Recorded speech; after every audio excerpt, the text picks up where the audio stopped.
अनेक दिनों से राजा के चित्त में उथल पुथल मची हुई थी।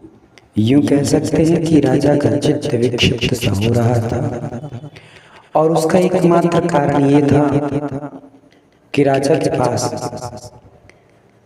एक दो तीन नहीं छह पीढ़ियों की व्यवस्था तो हो चुकी थी, पर उसके सातवीं पीढ़ी की कोई व्यवस्था नहीं जम पा रही थी, जिसके कारण से चित्त विक्षिप्त सा राजा का रहता था और निरंतर ऊहापोह करता रहता था कि कहाँ से किस प्रकार से मैं अपनी आने वाली सातवीं पीढ़ी की भी व्यवस्था कर सकूं।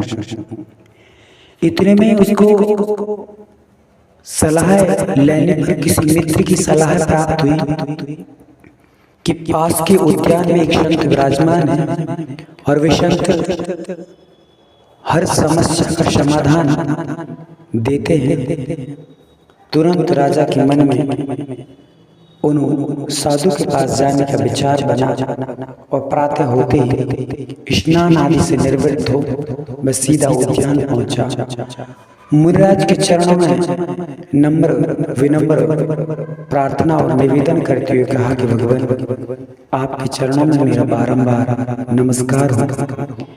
मेरी बहुत बड़ी समस्या है जिसके कारण से मैं रात दिन विकल्पों में उलझा हूँ, समस्याओं में उलझा हुआ हूँ। उस समस्या का समाधान मुझे आपके अलावा शायद संसार में कोई नहीं दे सकता है।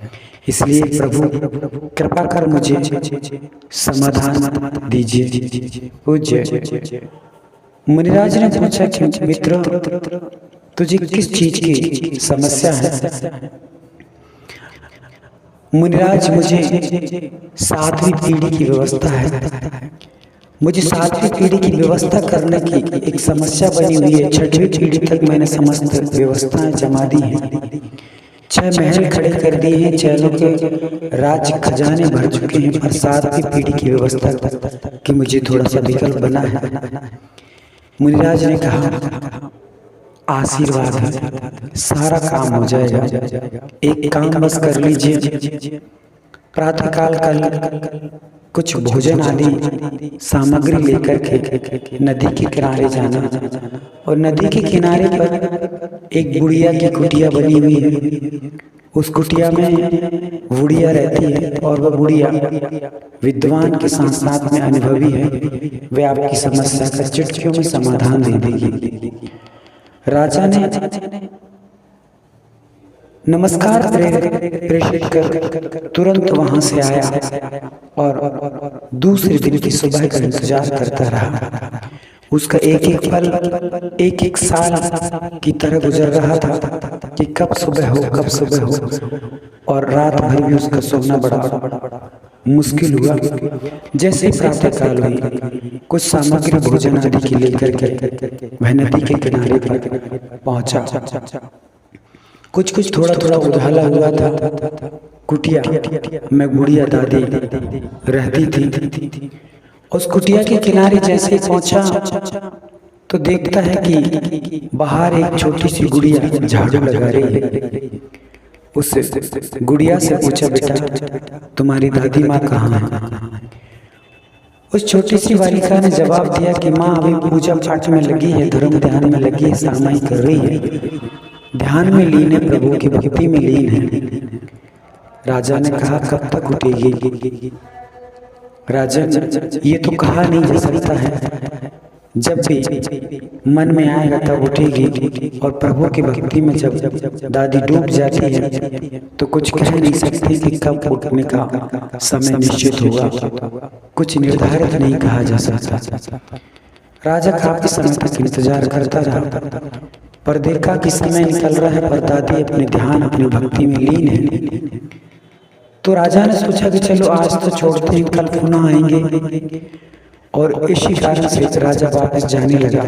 जाते जाते वह जो भोजन सामग्री लेकर आया था, उस छोटी सी गुड़िया को उसने हाथ में थमाते हुए कहा कि बेटा, ये मैं कुछ भोजन की सामग्री लेकर आया था, इसे आप और आपकी दादी दोनों मिलकर खा लेना। उस छोटी सी गुड़िया ने कहा, नहीं नहीं, आप अपना सामान ले जाइए, वापस सामग्री ले जाइए, मुझे नहीं चाहिए, हम लोगों को आवश्यकता नहीं। राजा ने कहा, अरे खीर पूड़ी इतने सुंदर पकवान हैं, तुम कहती हो कि आवश्यकता नहीं। हाँ राजा, मुझे आवश्यकता नहीं, हम लोगों की आज की व्यवस्था हो चुकी है। राजा ने कहा, आज की व्यवस्था हुई तो क्या हुआ, शाम को खा लेना। नहीं राजा, शाम की हमें कोई चिंता नहीं है, शाम की नहीं है तो कल खा लेना।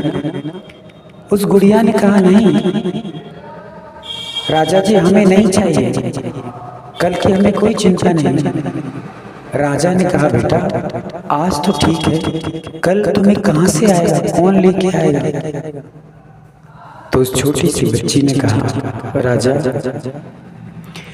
जिस प्रभु ने आज की व्यवस्था कर दी है, वह प्रभु कल की भी व्यवस्था कर देगा, इसलिए हमें कोई चिंता नहीं है। हम प्रभु के भक्ति पर विश्वास रखते हैं, हमें एक पाई भी अधिक नहीं चाहिए, हमें डेली कहीं ना कहीं से व्यवस्था हो जाती है, हमें कोई विकल्प करने की आवश्यकता नहीं पड़ती।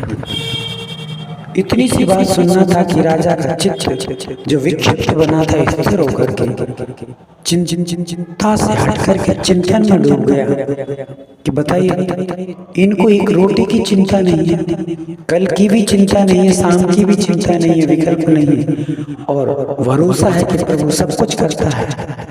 और एक मैं हूँ कि 6 पीढ़ी की व्यवस्था करने के बाद 7वीं पीढ़ी के लिए भाग दौड़ कर रहा हूँ, यहाँ से वहाँ दौड़ लगा रहा हूँ, खून पसीना बहा रहा हूँ, क्या मतलब निकलेगा इससे? और वह बुद्धि उसकी जागृत हो गई कि बताइए, धन्य है ये बच्ची, जब इसकी गुड़िया ने इतना सुंदर जवाब दे दिया और जिससे मैं एकदम संतुष्ट हो चुका हूँ, तो बुढ़िया कितनी ज्ञानवान और अनुभवी होगी। और उस राजा को बोध हुआ कि किस चीज का विकल्प करने वाला सब कुछ करता है, हमें तो बस भगवान की भक्ति और आराधना करना चाहिए। उस आराधना भक्ति के प्रताप से ऐसी कोई संसार की वस्तु नहीं है जो हमें प्राप्त ना हो सके। सारी दुनिया की दौलतें उसके चरणों में झुकती हैं, जो प्रभु के चरणों में झुकते हैं। और राजा को बोध हुआ, राजा ने समस्त विकल्पों को छोड़कर संन्यास का मार्ग अपनाया और अपने जीवन को धन्य बनाया। यह अकिंचन धर्म कहता है कि हमें विकल्पों में नहीं उलझना है, हमें तो छोड़ने का पुरुषार्थ करना है, जोड़ने का पुरुषार्थ कोई कठिन पुरुषार्थ नहीं है। जोड़ने का पुरुषार्थ तो त्रियंचवी कर लेते हैं, छोड़ने का पुरुषार्थ एकमात्र मनुष्य करके परम स्थिति, परम दशा और मोक्ष को प्राप्त कर सकता है।